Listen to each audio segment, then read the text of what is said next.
Hello my beautiful people, welcome back to my channel. আমি Puja, new watching my YouTube channel Puja Banik. আজকে চলে এসেছি নতুন একটা রান্নার ভিডিও নিয়ে। করব দই পনির। তার জন্য দেখো পনিরগুলোকে এভাবে কিউব করে কেটে নিয়েছি। তোমরা চাইলে অন্য শেপেও কাটতে পারো যদি আমার রান্নাটা ফলো করে থাকো তো।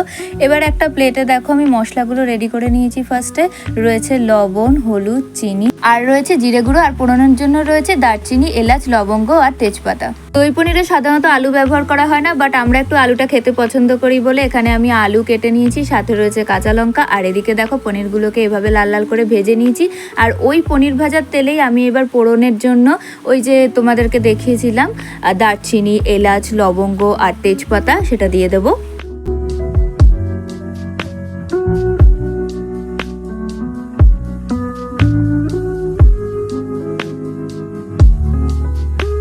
এখানে দেখো পোড়ন দেওয়া হয়ে গেছে। এবার আমি ওই আলুটাকে যে ধুয়ে রেখেছিলাম, আলু আর কাঁচা লঙ্কা, সেগুলো দিয়ে দেবো।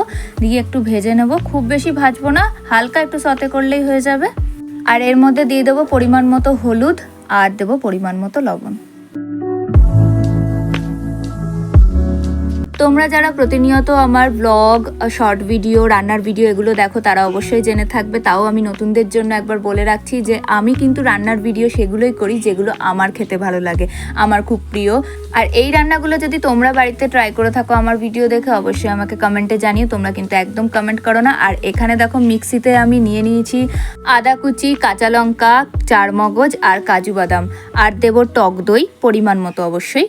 পনির কিন্তু একদমই আমার ভালো লাগে না, কিন্তু পনিরের অন্য কোনো রেসিপির থেকে এই দই পনিরটা আমি খাই, মানে আমার ভালো লাগে এই দই পনিরটা। আর ঘরোয়া হলে সেটা তো আলাদাই ব্যাপার। আর তোমরা চাইলে টমেটো দিতে পারো। আমি যেহেতু আজকে হোয়াইট টাইপের পনির করছি না, একটু ইয়েলো ভাব রাখবো আর একটু রিচ করতে চাইছি, তার জন্য আমি এখানে টমেটো সস ইউজ করছি। মিক্সিতেই একবারে পেস্ট করে দেবো। আর নিয়েছি গোটা গোলমরিচ, আর দেবো সামান্য পরিমাণ কাসুরি মেথি, মানে ওই 1 চামচ মতো, টিস্পুন। দেখো আমি সব মিক্সিতে এভাবে পেস্ট করে নিয়েছি। এবার দেখতেই পাচ্ছ আমার আলুটা কিরকম ভাবে ভাজা ভাজা হয়েছে, হালকা লাল করে। তো এবার আমি ওই পেস্টটা দিয়ে দেবো।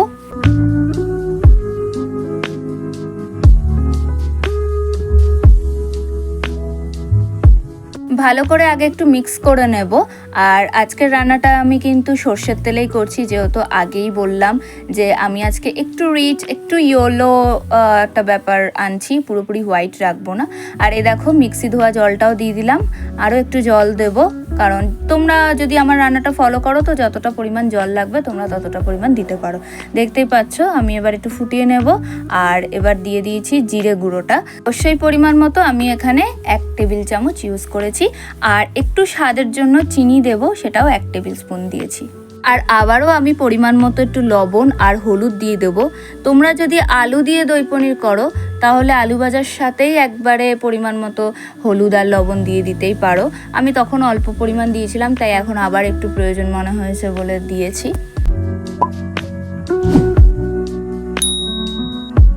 এখানে দেখতেই পাচ্ছ আমাদের মশলা ভাজা হয়ে গেছে, তেল ছাড়তে শুরু করে দিয়েছে। এই পর্যায়ে পরিমাণ মতো জল দিয়ে দেব। এবার জল সহ এটা ফুটতে থাকবে, আর তখনই পনিরটা দিয়ে দেব।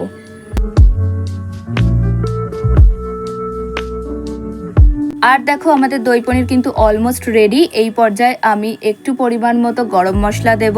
তোমরা চাইলে নাও দিতে পারো, কিন্তু আমি একটু দেব, এতে ভালো স্বাদটা আসবে। এবার হালকা করে একটু ফুটিয়ে নিয়ে আমাদের পুরোপুরি রেডি হয়ে যাবে দই পনির।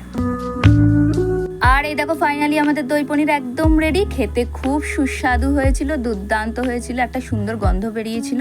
তো তোমরা যদি এই রেসিপিটা রান্না করে থাকো বাড়িতে, আমাকে অবশ্যই কমেন্টে জানিও। আজকের জন্য টাটা।